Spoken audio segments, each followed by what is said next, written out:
Hello everyone, स्वागत है आप सभी का एक बार फिर से आपके अपने YouTube channel forms for you में।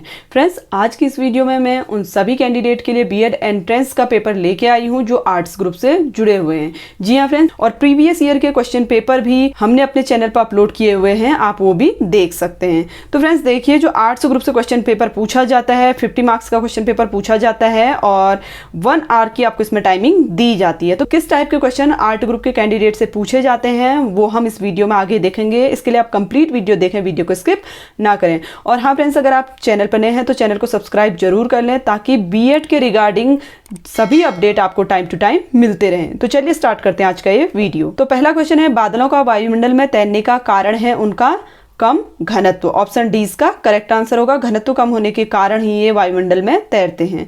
अगला क्वेश्चन है, हमारे राष्ट्रीय ध्वज की लंबाई चौड़ाई का अनुपात है। तो राष्ट्रीय ध्वज जो है उसकी लंबाई चौड़ाई है 2:3, यानी कि 2:3 का अनुपात है। ऑप्शन बी इसका करेक्ट आंसर होगा। बढ़ते हैं अगले क्वेश्चन की ओर। अगला क्वेश्चन है, नॉर्मन अर्नेस्ट बोरलॉग जो भारत में हरित क्रांति के जनक माने जाते हैं, किस देश से संबंधित हैं? तो ये है संयुक्त राज्य अमेरिका से। ऑप्शन ए इसका करेक्ट आंसर होगा। बढ़ते हैं अगले क्वेश्चन की ओर। अगला क्वेश्चन है, गोल्फ खिलाड़ी विजय सिंह किस देश से संबंधित हैं? तो जो गोल्फ खिलाड़ी हैं विजय सिंह वो है फिजी से संबंधित। ऑप्शन सी इसका करेक्ट आंसर होगा। अगला क्वेश्चन है, भारत में सबसे अधिक वन आच्छादन वाला राज्य है। तो सबसे ज्यादा वन मध्य प्रदेश में। ऑप्शन बी इसका करेक्ट आंसर होगा। अगला क्वेश्चन है, किस स्मारक को भारत का राष्ट्रीय स्मारक कहा जाता है? तो इंडिया गेट को भारत का राष्ट्रीय स्मारक कहा जाता है। ऑप्शन सी इसका करेक्ट आंसर होगा। अगला क्वेश्चन है, भारत में नेशनल गर्ल चाइल्ड डे प्रतिवर्ष मनाया जाता है। तो इसमें डे भी आपसे पूछे जाते हैं। तो देखिए 24 जनवरी को नेशनल गर्ल्स चाइल्ड डे मनाया जाता है। ऑप्शन सी इसका करेक्ट आंसर होगा। बढ़ते हैं अगले क्वेश्चन की ओर। एस विजय लक्ष्मी का नाम निम्नलिखित में किस खेल में प्रसिद्ध है? तो जो एस विजय लक्ष्मी है वो प्रसिद्ध है शतरंज में। ऑप्शन बी इसका करेक्ट आंसर होगा। अगला क्वेश्चन है, भारत के निम्नलिखित में किस राज्य का क्रोमाइट के उत्पादन में एकाधिकार है? तो ये है उड़ीसा का। ऑप्शन ए इसका करेक्ट आंसर होगा। अगला क्वेश्चन देखते हैं, नोबेल पुरस्कार के पहले एशियाई विजेता कौन है? देखिए यहाँ पर पहले एशियाई विजेता पूछा जा रहा है, तो ये है रविन्द्रनाथ टैगोर। ऑप्शन डी इसका करेक्ट आंसर होगा। अगला क्वेश्चन देखते हैं, निम्नलिखित में कौन सा पुरस्कार श्रीमती किरण बेदी को दिया गया था? तो जो किरण बेदी को दिया गया है वो है मैग्सेसे पुरस्कार। ऑप्शन सी इसका करेक्ट आंसर होगा। अगला क्वेश्चन है, चंबा सुरंग का उद्घाटन किस राज्य में किया गया? तो चंबा जो सुरंग है वो है उत्तराखंड में। ऑप्शन ए इसका करेक्ट आंसर होगा। बढ़ते हैं अगले क्वेश्चन की ओर। अगला क्वेश्चन है, वीसी राय पुरस्कार किस क्षेत्र में दिया जाता है? तो ये दिया जाता है चिकित्सा के क्षेत्र में। ऑप्शन सी इसका करेक्ट आंसर होगा। बढ़ते हैं अगले क्वेश्चन की ओर। वन विभाग की एक रिपोर्ट के अनुसार किस पशु की प्रजाति में लगभग 29% की वृद्धि दर्ज की गई है?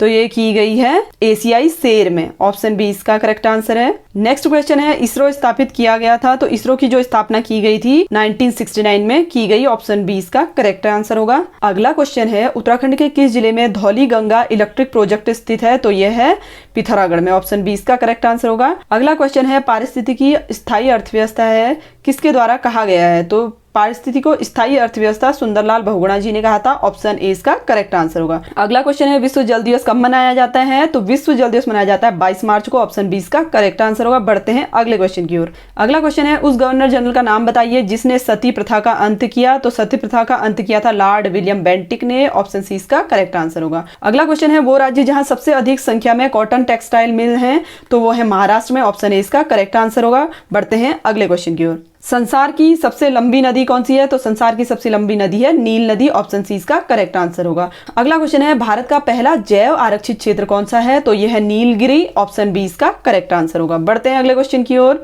चंद्रमा की सतह और उसकी आंतरिक स्थिति का अध्ययन करने वाला विज्ञान कौन सा है? तो यह है सेलेनोग्राफी। ऑप्शन सी इसका करेक्ट आंसर होगा। बढ़ते हैं अगले क्वेश्चन की ओर। किस देश में लिटिल इंडिया गेट नामक संरचना स्थापित की गई है? तो ये की गई है इंडोनेशिया में। तो देखिए इंडिया के नाम से ही आप याद रख सकते हैं इंडोनेशिया।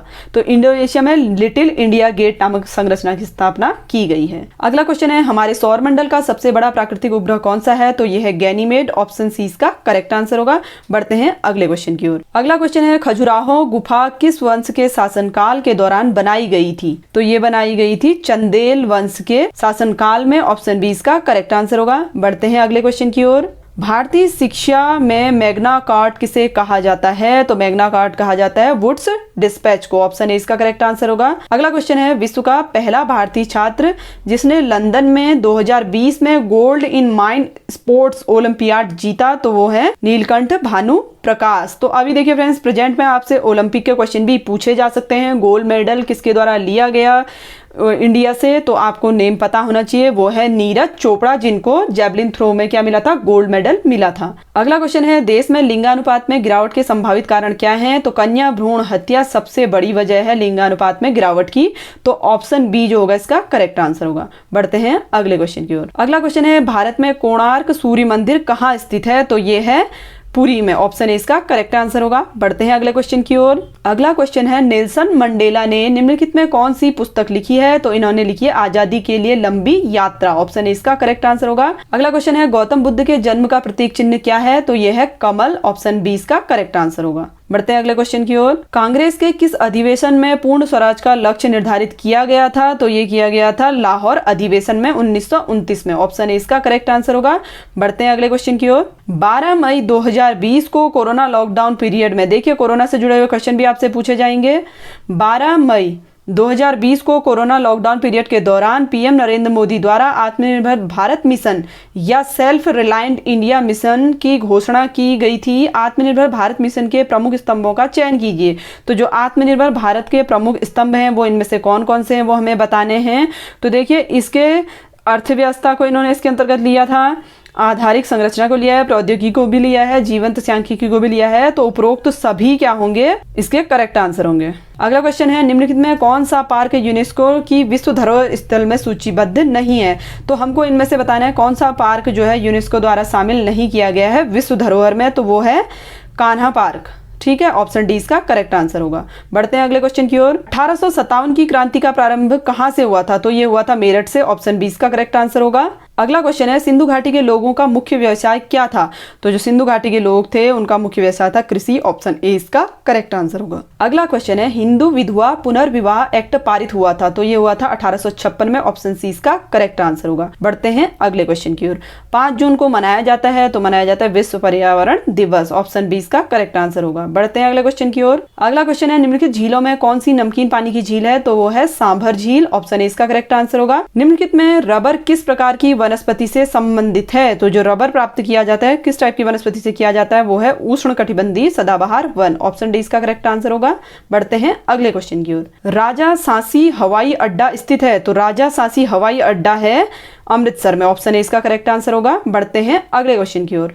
अगला क्वेश्चन है, हिम झंझावत क्षेत्र की विशेषता है दक्षिण ध्रुवीय यानी कि अंटार्कटिका। ऑप्शन सी इसका करेक्ट आंसर होगा। अगला क्वेश्चन है, एडवोकेट जनरल की नियुक्ति कौन करता है? तो एडवोकेट जनरल की नियुक्ति करता है राज्यपाल। ऑप्शन ए इसका करेक्ट आंसर होगा। बढ़ते हैं अगले क्वेश्चन की ओर। अगला क्वेश्चन है, सभी को आर्थिक समानता उपलब्ध करवाना लक्ष्य है? तो समाजवाद का लक्ष्य है सभी को समानता उपलब्ध करवाना। ऑप्शन ए इसका करेक्ट आंसर होगा। बढ़ते हैं अगले क्वेश्चन की ओर। पंचवर्षीय योजना की अवधारणा किस देश के संविधान से ग्रहण की गई है? तो पंचवर्षीय जो योजना है वो पूर्व सोवियत संघ से ग्रहण की गई है। ऑप्शन सी इसका करेक्ट आंसर होगा।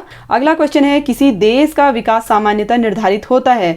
तो देखिए, किसी भी देश का जो सामान्य विकास है वो प्रति व्यक्ति की आय, औसत साक्षरता स्तर, लोगों के स्वास्थ्य की स्थिति, इन सभी से निर्धारित होता है। तो ऑप्शन डी इसका करेक्ट आंसर होगा। बढ़ते हैं अगले क्वेश्चन की ओर। अगला क्वेश्चन है, उत्तराखंड राज्य के किस शहर में उदय शंकर संगीत नाट्य अकादमी स्थित है? तो यह अल्मोड़ा में। ऑप्शन सी इसका करेक्ट आंसर होगा। अगला क्वेश्चन है, कॉमनवेल्थ बैंक किस देश से संबंधित है? तो देखिए फ्रेंड्स, अभी तक आपने कॉमनवेल्थ गेम सुने होंगे, अभी यहाँ पर आपको एक नया क्वेश्चन मिलेगा, कॉमनवेल्थ बैंक। तो ये है ऑस्ट्रेलिया में स्थित। ऑप्शन ए इसका करेक्ट आंसर होगा। देखिए, नई शिक्षा नीति 2020 के नए पाठ्यक्रम का ढांचा क्या है? तो ये है 5+3+4+4। ऑप्शन डी इसका करेक्ट आंसर होगा। तो फ्रेंड्स, ये थे बीएड एंट्रेंस आर्ट ग्रुप के क्वेश्चन जो मैंने आज आपके साथ शेयर करे। आई होप कि ये वीडियो आपके लिए काफ़ी हेल्पफुल रही होगी। अगर आपको वीडियो अच्छी लगी हो तो वीडियो को लाइक ज़रूर करें और अपने उन फ्रेंड्स के साथ जरूर शेयर करें जो तैयारी कर रहे हैं बीएड एंट्रेंस की। तो फ्रेंड्स, मिलते हैं आपसे एक नई वीडियो में एक नए टॉपिक के साथ। तब तक के लिए धन्यवाद।